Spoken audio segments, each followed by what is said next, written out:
The commercial airliner cut through 37,000 feet of crystalline sky. Its passengers settled into the familiar rhythm of cross-country flight.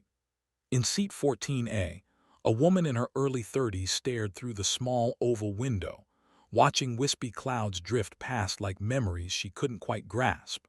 Her auburn hair was pulled back in a simple ponytail, and she wore civilian clothes that seemed to hang on her frame like an uncomfortable disguise. Most passengers had already forgotten she existed, which was exactly how Commander Zelda Ghost Thorne preferred it.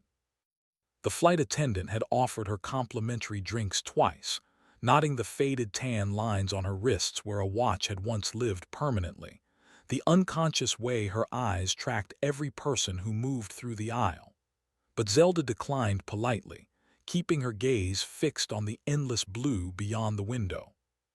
She was returning from another failed job interview, another corporate executive who'd smiled condescendingly while explaining why a former military pilot wasn't quite the right fit for their company's culture. What they didn't know, what none of them could possibly understand, was that the quiet woman in seat 14A had once been something else entirely. Something that had made hardened F-22 pilots stop mid-conversation and stand in respectful silence when her call sign echoed across radio frequencies. But that was before the incident, before the inquiry, before everything she'd worked for crumbled like desert sand through her fingers. The Boeing 777 shuddered slightly as it encountered mild turbulence, causing nervous murmurs throughout the cabin. Zelda's hands remained perfectly still in her lap, though her eyes instinctively tracked to the horizon, calculating wind patterns and atmospheric pressure with the unconscious precision of someone who'd once danced with death at Mach 2. She closed her eyes and tried to push away the memories that always surfaced at altitude, the roar of jet engines, the weight of a flight helmet, the electric anticipation that came with pre-flight briefings in classified rooms where maps were covered with red zones and enemy positions. Those days felt like someone else's life now, viewed through bulletproof glass that she could see through but never touch again. The pilot's voice crackled over the intercom, announcing their descent into Phoenix Sky Harbor. Zelda opened her eyes, watching the desert landscape scroll beneath them like a tactical map she'd studied 1,000 times before. In a few hours, she'd be home in her small apartment, surrounded by the suffocating silence of civilian life, wondering if she'd ever find a place where she belonged again. She had no idea that in exactly 17 minutes, everything would change. That the skills she thought were buried forever would resurface when 4 military aircraft appeared on the horizon, flying in formation that made her blood run cold. That the quiet girl in seat 14A was about to become someone the world would never forget. The first sign of trouble came as a shadow across the cabin windows, too large, too fast, too deliberate to be another commercial aircraft. Zelda's training kicked in before her conscious mind could process what she was seeing. Her head snapped toward the window, pupils dilating as she tracked the sleek gray silhouette of an F-16 Fighting Falcon maintaining parallel course with their airliner, close enough that she could make out the pilot's helmet in the cockpit. "Ladies and gentlemen, this is your captain speaking." The pilot's voice carried a tension that made every passenger's stomach clench. "We're experiencing some unusual air traffic in our vicinity. Please remain calm and return to your seats immediately." But Zelda was already unbuckling her seatbelt, her body moving with the fluid precision of someone who'd spent years responding to crisis situations. As she stood, she caught sight of 3 more military aircraft through windows across the aisle, another F-16 and 2 F-A-18 Super Hornets, all maintaining perfect formation around their civilian aircraft like predators circling prey. The passenger beside her, a businessman who'd been typing emails throughout the flight, looked up with confusion painted across his soft features. "What's happening? Are we in some kind of trouble?" Zelda didn't answer. Her mind was racing through possibilities, each more disturbing than the last.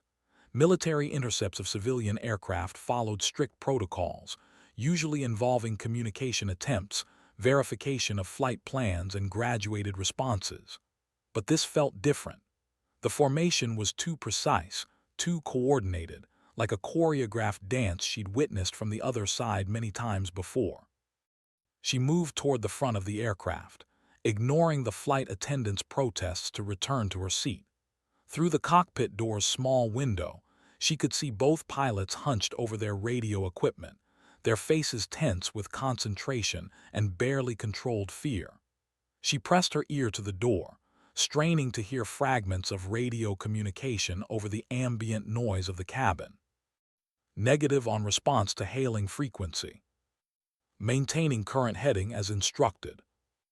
Unable to comply with diversion request due to. The words sent ice through her veins. A diversion request meant someone wanted this aircraft to land somewhere other than Phoenix. Someone with enough authority to scramble 4 military fighters to enforce their will. In her years of service, she'd been on the enforcement side of operations like this exactly 3 times, and each had involved national security threats of the highest magnitude. The lead F-16 pilot adjusted his position slightly, moving closer to the airliner's cockpit windows. Even from her position behind the cabin door, Zelda could see the universal hand signals being exchanged between the military pilot and the civilian crew. Follow me. Comply immediately. Do not deviate. Something was very, very wrong. A flight attendant approached her with the plastic smile of customer service under pressure. "Ma'am, I really need you to return to your seat. The captain has turned on the seatbelt sign, and we're dealing with some air traffic control issues that require—" "Those aren't air traffic control issues," Zelda interrupted, her voice carrying an authority that made the flight attendant step back involuntarily. "Those are military interceptors, and they're not here for a training exercise." The woman's professional composure cracked slightly. "How could you possibly know that?" Zelda looked through the small window again, watching the F-16 pilot make another series of hand signals. The man's movements were precise, professional, but there was something in his body language that spoke to her on a level deeper than conscious thought. She'd flown with pilots like this, had been one herself. She could read the tension in his shoulders, the controlled urgency in every gesture. "Because," she said quietly, more to herself than to the flight attendant, "I used to be one of them." The businessman who'd been sitting beside her had followed her forward, his laptop forgotten in the chaos of other passengers beginning to notice the military escort. "One of what? What are you talking about?" Before Zelda could respond, the aircraft shuddered as the pilot began a gradual banking turn, deviating from their planned flight path to Phoenix. Through the windows, she could see the desert landscape shifting beneath them, the urban sprawl of the city being replaced by more remote terrain. The F-16s maintained their formation perfectly, adjusting their positions with the fluid grace of aerial ballet dancers who'd rehearsed this routine countless times. Her phone buzzed with an emergency alert, the harsh tone cutting through the growing murmur of concerned passengers. The message was brief but chilling. "National security alert. All civilian aircraft in southwestern airspace ordered to divert. Comply immediately with military instructions." The cabin erupted in confused voices as other passengers received the same message. Parents pulled children closer. Business travelers began making frantic phone calls that wouldn't connect, and the flight attendants struggled to maintain order while clearly having no more information than anyone else. But Zelda stood perfectly still, her mind processing implications that the civilian passengers couldn't begin to comprehend. A nationwide airspace closure meant something catastrophic had occurred or was about to occur. The kind of event that required removing every civilian aircraft from the sky as quickly as possible. The kind of event she'd trained for but hoped never to see. The lead F-16 pilot was looking directly at their cockpit now, his helmet turning to track their aircraft's movement with predatory focus. Even through the layers of metal and glass separating them, she could feel the intensity of his gaze. the barely controlled tension of a warrior preparing for the possibility that this routine escort mission might become something much more serious. The pilot's voice returned to the intercom, and this time there was no hiding the strain in his words. "Ladies and gentlemen, we've been instructed to make an unscheduled landing at Edwards Air Force Base in California. This is not an emergency, but it is mandatory. Please remain calm and follow all crew instructions." Edwards Air Force Base. Zelda's blood ran cold as memories flooded back. Classified briefings in sterile conference rooms, test flights of experimental aircraft, missions that officially never happened. Edwards wasn't just any Air Force base. It was where they took aircraft and crews when national security was at stake. It was where questions were asked that had no right answers. She closed her eyes and tried to center herself, calling upon the meditation techniques that had once helped her maintain focus during combat missions over hostile territory. But even those practiced methods couldn't quiet the growing certainty that whatever was happening, it was bigger than a routine intercept. The formation patterns, the destination, the coordinated response, it all pointed to something she'd hoped never to see again. The businessman grabbed her arm, his grip tight with fear. "You said you used to be one of them. What does that mean? What's really happening here?" Zelda looked at him, seeing her own reflection in his frightened eyes. For 8 months, she'd been nobody, just another unemployed veteran struggling to find her place in civilian life. But as she watched the F-16s maintaining their perfect formation outside the windows, she felt something stirring inside her chest. Something she thought had died during those long nights of inquiry hearings and administrative reviews. "It means," she said quietly, pulling free from his grip, "that we're about to find out why they cleared the skis." The desert stretched endlessly beneath them as they began their descent toward Edwards, and Zelda couldn't shake the feeling that whatever was waiting for them on the ground would change everything. Again. The quiet girl in seat 14A was about to discover that some chapters of your life never really end. They just go dormant, waiting for the right moment to explode back into existence with the force of afterburners igniting in the thin desert air.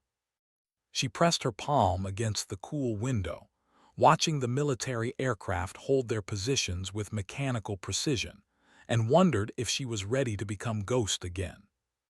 Edwards Air Force Base materialized through the desert haze like a mirage of concrete and steel, its runways stretching across the barren landscape in perfect geometric lines that spoke of military precision and unlimited budgets. As their commercial airliner descended toward the longest runway, Zelda counted at least 12 other aircraft already on the ground, everything from small regional jets to wide-body internationals, all parked in neat rows under the watchful eyes of ground crews wearing uniforms she recognized all too well. The F-16s peeled away from their escort formation with practiced grace, their pilots executing barrel rolls that sent them streaking across the sky like silver bullets fired from heaven's own gun. But even as they departed, Zelda could see replacement aircraft climbing to altitude. F-22 Raptors and F-35 Lightning IIs maintaining combat air patrol patterns that created an impenetrable dome over the airspace. Whatever had triggered this massive operation was still active, still dangerous enough to keep America's most advanced fighters on station. "Jesus Christ," the businessman whispered, pressing his face against the window as they passed over the base perimeter. "Look at all those planes. How many people are they bringing here?" Zelda was doing the same calculations, her military-trained mind automatically cataloging aircraft types, passenger capacities, and logistical requirements. Conservative estimate, 3,000 civilian passengers and crew, all diverted to a base that normally housed fewer than 8,000 military personnel. The infrastructure strain alone would be enormous, but someone had decided it was necessary.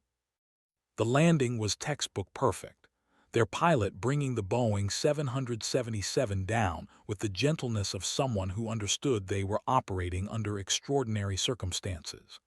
As they taxied toward their assigned parking position, Zelda could see buses lined up in precise formation, their military drivers standing at attention beside open doors. Everything about the scene screamed operational efficiency, the kind of large-scale coordination that only came from extensive pre-planning and unlimited authority. Ladies and gentlemen, welcome to Edwards Air Force Base. The pilot's voice carried relief mixed with uncertainty. We'll be disembarking shortly for what we're told will be a brief delay. Please follow all instructions from military personnel, and thank you for your patience during this unusual situation. The cabin erupted in questions and complaints as passengers began gathering their belongings, but Zelda remained seated, studying the scene outside with the focused intensity of someone reading tactical intelligence. The ground crews weren't just directing traffic. They were searching every aircraft with handheld devices that looked suspiciously like radiation detectors. Security teams with assault rifles maintained perimeter positions that spoke of genuine threat assessment rather than routine precaution. This wasn't a delay. This was a national emergency. A master sergeant in desert camouflage boarded their aircraft, his presence immediately commanding the attention of every passenger. His uniform bore the distinctive patches of Strategic Air Command, and his eyes held the thousand-yard stare of someone who'd seen combat in places that didn't officially exist on any map. Good afternoon, folks. I'm Master Sergeant Rodriguez, and I'll be coordinating your processing today. His voice carried the kind of authority that made grown men sit up straighter. This is a temporary security measure in response to a developing situation. You'll be taken to a secure facility where you can wait comfortably while we sort things out.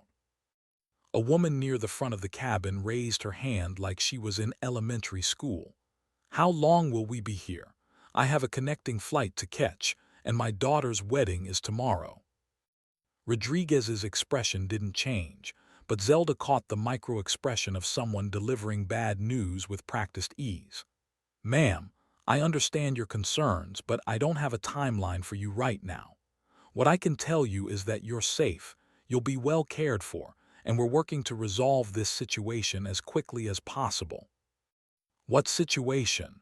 The businessman was on his feet now, his earlier fear replaced by corporate indignation. We have rights. You can't just kidnap a plane full of people without explanation. Sir, you're not kidnapped. You're protected. Rodriguez stepped aside as two security forces personnel entered the cabin, their hands resting casually on sidearms that Zelda recognized as M18 service pistols. Now, if you'll please gather your carry-on items and proceed to the exit in an orderly fashion, we can get everyone processed efficiently. The passengers began moving toward the exit, their conversations a mixture of confusion, anger, and growing fear. But Zelda remained in her seat, watching Rodriguez coordinate the deplaning process with the smooth efficiency of someone who'd done this before. When he noticed her hesitation, their eyes met across the cabin, and she saw a flicker of recognition in his gaze. He'd seen her type before, probably more than once. Ma'am, I need you to deplane with the others, he said, approaching her row with measured steps. Master Sergeant, she replied, using his proper rank with the automatic courtesy of someone who understood military protocol. Before we proceed, I think you should know that I'm Commander Zelda Thorne, United States Navy, recently separated. My clearance level was top secret SCI, and I have experience with emergency response operations. Rodriguez stopped walking. His eyes narrowed as he processed this information, and Zelda could see him running her name through whatever mental database senior NCOs used to catalog people who mattered. After a moment that felt like an eternity, his entire demeanor shifted. Ghost, he said quietly, using her call sign like a prayer whispered in church. The word sent a shiver through the cabin. Even the civilians who had no idea what it meant could sense its importance from the way Rodriguez's voice changed, the way his shoulders straightened with something that looked almost like reverence. That's right, Zelda said, standing slowly and gathering her small backpack. And Sergeant, if you're processing civilian aircraft passengers for radiation exposure, and you've got CAP birds maintaining 24-hour coverage, I think we both know this isn't a drill. Rodriguez was quiet for a long moment, studying her face with the intensity of someone trying to reconcile legend with reality. Finally, he keyed his radio with movements that were sharp, professional, and urgent. Tower, this is Ground Processing Team 7. I need immediate contact with the operations center. We have a special passenger who needs different handling. The radio crackled back immediately. Ground 7, Tower, what kind of special? Rodriguez looked at Zelda one more time, as if confirming that she was really standing there in civilian clothes, looking like any other passenger except for the steel in her eyes and the way she held herself like coiled wire waiting to spring. Tower Ground 7, I've got Ghost. The radio went silent for so long that Zelda wondered if the transmission had failed. Then a different voice came through the static, older, carrying the weight of stars on his collar and decisions that had shaped world history. Ground 7, Tower Actual. Escort Ghost to Building 1492 immediately. Use Protocol 7 clearance. And Sergeant, tell her the General wants to see her. Building 1492 sat at the heart of Edwards Air Force Base like a concrete monument to secrets that would never be declassified. Its windowless walls rising from the desert floor, with the stark functionality of military architecture, designed to withstand both nuclear attack and public scrutiny. Zelda walked beside Master Sergeant Rodriguez across the tarmac, her civilian clothes feeling increasingly out of place among the uniformed personnel who stopped their conversations to watch her pass. The building's security checkpoint was more elaborate than anything she'd seen outside of the Pentagon, with retinal scanners, electromagnetic field detectors, and at least 3 separate credential verification systems. Rodriguez spoke quietly with the security forces personnel manning the entrance, showing them credentials that made their eyes widen with recognition. Ma'am, you'll need to surrender all electronic devices and submit to a standard security screening, the senior guard informed her, his voice carrying the practiced neutrality of someone who'd processed countless visitors with clearances far above his own pay grade. Zelda handed over her phone and wallet, then stepped through scanners that mapped her body with technology that felt uncomfortably invasive. But she'd been through similar procedures before, during the dark years when her missions took her to facilities that officially didn't exist on any government organizational chart. The interior of Building 1492 was exactly what she'd expected. Long corridors lined with heavy doors marked only with numbers, fluorescent lighting that created a perpetual twilight, and the subtle hum of electronic equipment running processes too classified for her to imagine. Rodriguez led her through a maze of hallways that seemed designed to confuse visitors, past rooms where she could hear the distant sound of keyboards clicking and voices, speaking in the measured tones of intelligence analysis. The general's waiting in Conference Room Alpha, Rodriguez said as they approached a door marked only with a single star. Ma'am, I don't know what this is about, but I want you to know that everyone here has heard the stories. What you did over Kandahar, it's legend in the aviation community. Zelda felt her chest tighten at the mention of Kandahar. That mission felt like someone else's life now, viewed through the distorting lens of time and regret. She'd been a different person then, confident, unbreakable, certain that her skills could solve any problem that presented itself at 30,000 feet. Sergeant, those stories are probably half fiction and half classified, she replied, though she appreciated the recognition more than she cared to admit.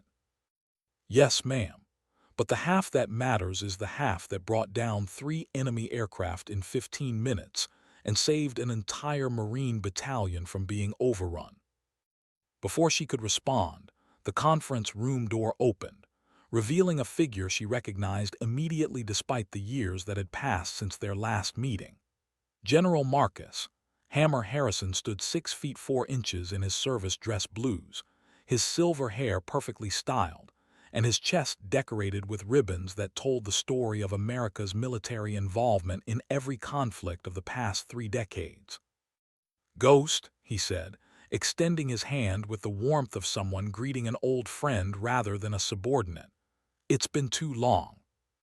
"General Harrison," she replied, accepting the handshake and feeling the calloused grip of a man who still flew his own missions despite his rank. "Though last time we met, you promised me I'd never see the inside of another classified facility." Harrison's laugh carried no humor. "Yeah, well, life has a way of making liars of us all. Please sit down. We need to talk." The conference room was spartanly furnished. A single table, 6 chairs, and wall-mounted displays that currently showed nothing but blue screens.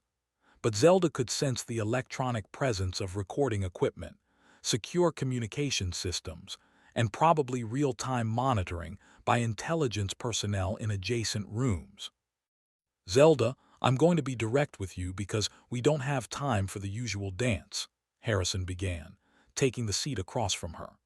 "6 hours ago, we lost contact with a military convoy transporting nuclear materials across Nevada. The last communication indicated they were under attack by unknown forces using military-grade equipment and tactics." The words hit her like physical blows. Nuclear materials, unknown forces, military tactics. Each phrase carried implications that made her mouth go dry with recognition of just how bad this situation could become. "Sir, with respect, I'm a separated officer with no current security clearance. Why are you telling me this?" Harrison leaned forward, his expression grave. "Because the convoy's cargo included 12 portable nuclear devices that were being transported to a secure facility for decommissioning. Devices small enough to fit in a backpack, powerful enough to level city blocks. And because the attack wasn't random, it was precisely planned by someone with detailed knowledge of our transportation schedules and security protocols." "Inside information," she said, the pieces beginning to form a picture she didn't like. "Exactly. We're dealing with someone who understands our procedures, our weaknesses, our blind spots. Someone who may have served alongside us." Harrison activated the wall displays, which filled with satellite imagery of desert terrain, radio intercept logs, and tactical analysis that made Zelda's stomach clench with recognition. "The attack pattern is consistent with military air-ground coordination," he continued, pointing to highlighted sections of the tactical report. 3 separate strike teams, perfectly synchronized timing, extraction routes that suggest detailed reconnaissance and planning. This wasn't terrorism. It was professional military operations conducted by someone who knows how we think. Zelda studied the displays, her tactical training automatically analyzing attack vectors, defensive positions, and logistical requirements. The precision was indeed military-grade, executed with the kind of coordination that required extensive training and resources that few organizations possessed. "General, I'm still not understanding why you called me here. This sounds like a job for Delta Force or SEAL Team 6, not a washed-up pilot with a questionable service record." Harrison's expression softened slightly. "Zelda, your service record isn't questionable. What happened in Syria was a political clusterfuck that had nothing to do with your abilities or your integrity. The people who matter know exactly what kind of officer you are." The inquiry board didn't seem to share that opinion. The inquiry board was covering their asses after a covert operation went public. But the men and women who flew with you, who trusted you with their lives, they never forgot what Ghost could do when everything went to hell. The compliment felt both warming and painful, like pressing on a bruise that had never quite healed. For months, she'd wondered if anyone remembered her service with anything other than the controversy that had ended her career. "Sir, I appreciate that, but I still don't see how I can help with a ground-based recovery operation." Harrison smiled for the first time since she'd entered the room, and it was the predatory expression of someone who just revealed his winning hand. "That's because you don't know about the other problem. 3 hours ago, radar stations across the Southwest began tracking unidentified aircraft operating in coordinated formation. High-speed, low-altitude flight profiles that suggest advanced training and equipment. The people who took the nuclear devices have air support," she said, understanding dawning like sunrise over hostile territory. "More than that, our preliminary analysis suggests they've got military-grade aircraft and pilots with combat experience. We're not just dealing with terrorists or criminals. We're facing what appears to be a rogue military unit with nuclear weapons and the means to deploy them anywhere in the continental United States." The room fell silent as the full magnitude of the situation settled between them. Zelda felt her civilian concerns, job interviews, rent payments, the mundane struggles of post-military life, evaporating like morning dew under the harsh light of reality. "General, what exactly are you asking me to do?" Harrison reached into his briefcase and withdrew a folder marked with classification stamps that she hadn't seen in over 2 years. "I'm asking Ghost to come back. We need someone who can think like a rogue pilot, someone who understands both tactical aviation and unconventional warfare, someone who's been on the wrong side of military bureaucracy and might have insights into how someone could turn against their own country." "Sir, I don't have current flight qualifications. My security clearance has been inactive for—" "Already handled. As of 20 minutes ago, you're recalled to active duty under emergency authorization. Your clearance is reinstated, and there's an F-A-18F Super Hornet being prepped for your use." Harrison slid the folder across the table. "Your squadron designation is Wraith Flight, and you'll be operating with full tactical authority to locate and engage the rogue elements." Zelda stared at the folder without opening it, feeling the weight of responsibility and opportunity pressing against her chest like altitude pressure. Everything she'd lost, everything she'd grieved for during the long months of civilian exile, was being offered back to her in a single moment. But the cost of acceptance would be measured in lives, both the ones she might save and the ones she might have to take.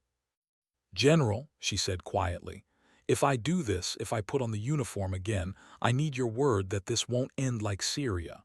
I need to know that when the shooting stops, someone will have my back." Harrison's expression grew solemn as he extended his hand across the table. "Ghost, you have my word as an officer and a gentleman. Bring our people home, stop the nuclear threat, and I'll personally make sure your record reflects the truth of your service." Zelda looked at his outstretched hand for a long moment, then reached out and grasped it firmly. The moment their hands touched, she felt something inside her chest unlock. A door she'd thought was permanently sealed swinging open to reveal the warrior she'd tried so hard to bury. "Then let's go hunting," she said, and for the first time in months, Commander Zelda Ghost Thorne was exactly where she belonged. The flight line at Edwards stretched into the desert like a runway to redemption, its surface shimmering with heat waves that made the aircraft parked along its edges appear to dance in the afternoon sun. Zelda walked beside General Harrison, toward a hangar marked with numbers that she recognized from her classified past, her newly issued flight suit feeling strange after months of civilian clothes, but familiar in the way that muscle memory never truly fades. Inside the hangar, organized chaos reigned as dozens of technicians and armament specialists prepared aircraft for missions that would officially never appear in any logbook. The air thrummed with the sound of hydraulic systems, the sharp crack of ordnance being loaded, and the controlled urgency of professionals who understood that lives hung in the balance of their precision. "There she is," Harrison said, gesturing toward the far corner of the hangar where a single F-A-18F Super Hornet sat surrounded by maintenance crews making final preparations. "Fresh out of upgrade configuration, with all the toys you'll need for what's coming." The aircraft was beautiful in the way that only military hardware could be. Every line and curve designed for lethality. Every surface optimized for performance at the edge of human endurance. Its dark gray paint scheme absorbed light like a predator's camouflage, and the weapon's pylons beneath its wings promised swift death to anyone foolish enough to challenge its authority.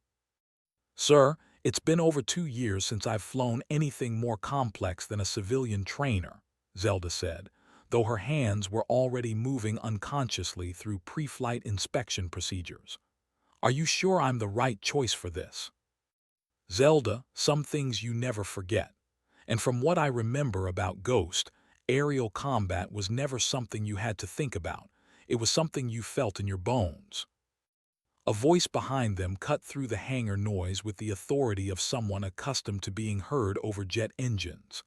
"General Harrison, Commander Thorne, I'm Lieutenant Colonel Sarah Chen, your squadron operations officer." Zelda turned to find a woman in her late 30s approaching with the confident stride of a career officer who'd earned her position through competence rather than politics.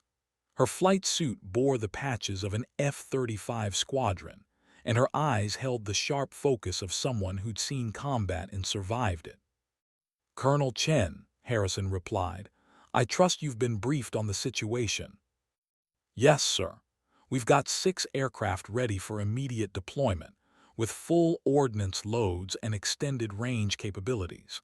Intelligence suggests the rogue elements are operating out of abandoned mining facilities in the Nevada desert, but we haven't been able to pinpoint their exact location." "What about satellite coverage?" Zelda asked, falling automatically into the tactical discussion rhythm she'd thought she'd forgotten. "Limited effectiveness. They're using some kind of electronic countermeasures that interfere with our reconnaissance assets. We're getting fragments of intelligence, but nothing concrete enough to plan a strike mission." Harrison activated a tablet and pulled up tactical displays that showed the southwestern United States overlaid with probability zones and threat assessments. Red circles marked areas where radar contacts had been reported, while yellow zones indicated possible hiding locations based on terrain analysis and infrastructure requirements. "The nuclear devices create their own challenges," he said, pointing to technical specifications that made Zelda's blood run cold. "Each unit weighs approximately 40 pounds and can be detonated either by timer or remote signal. The blast radius would level everything within a half-mile radius and create radioactive contamination that would last for decades." 12 units, Colonel Chen added grimly. "Enough to take out major population centers, key infrastructure, or military installations. If these people have a strategic plan, they could cripple our ability to respond to follow-on attacks." Zelda studied the displays, her tactical training automatically calculating deployment scenarios, target priorities, and defensive countermeasures. The scope of potential devastation was almost incomprehensible. Millions of lives hanging in the balance, entire cities that could be reduced to radioactive ruins in the space of a few heartbeats. "Colonel, what do we know about the aircraft they're using?" she asked, focusing on the element she could understand and engage. "Preliminary analysis suggests modified F-16C Fighting Falcons, possibly stolen from foreign military sales or purchased from private military contractors. Fast, maneuverable, and equipped with air-to-ground ordnance that could support terrorist operations." "How many pilots are we talking about?" "Unknown, but coordinated flight patterns suggest at least 4 aircraft with experienced pilots.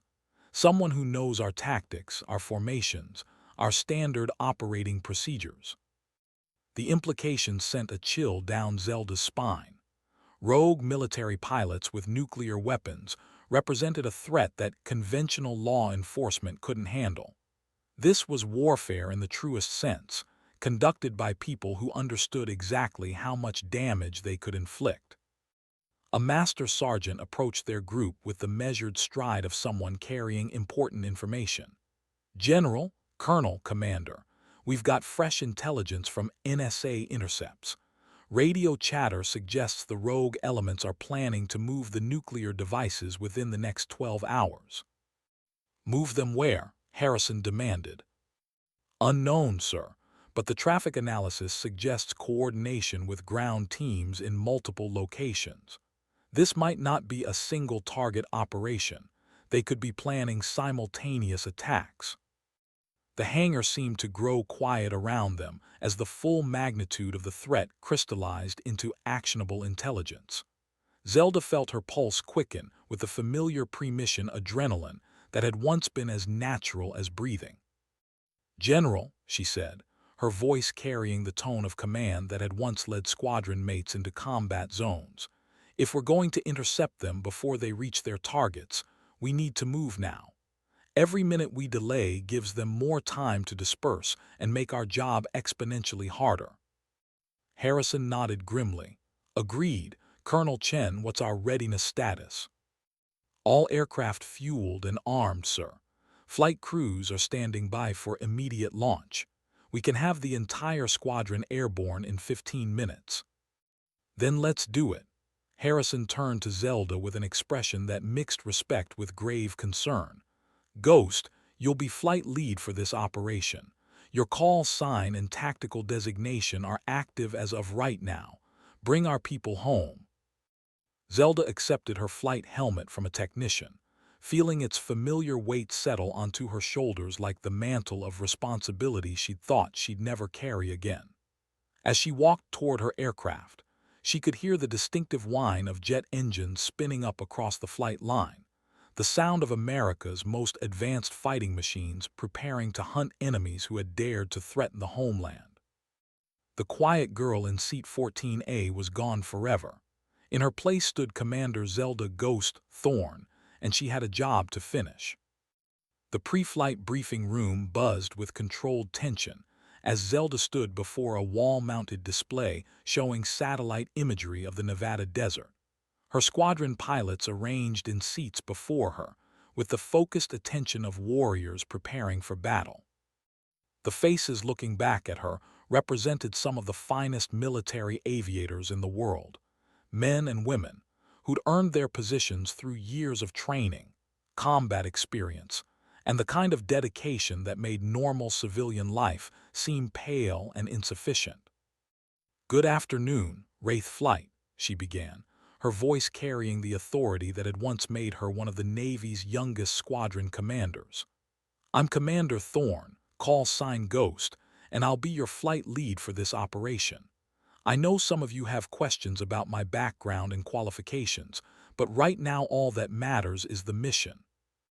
Lieutenant Commander Jake "Viper" Morrison, a pilot whose chest bore decorations from 3 combat deployments, raised his hand slightly. "Ma'am, with respect, we've heard the stories about what happened in Syria. Some of us are wondering if I can be trusted not to get you killed," Zelda interrupted, meeting his gaze directly. "That's a fair question, Viper. The answer is that I've never lost a wingman in combat.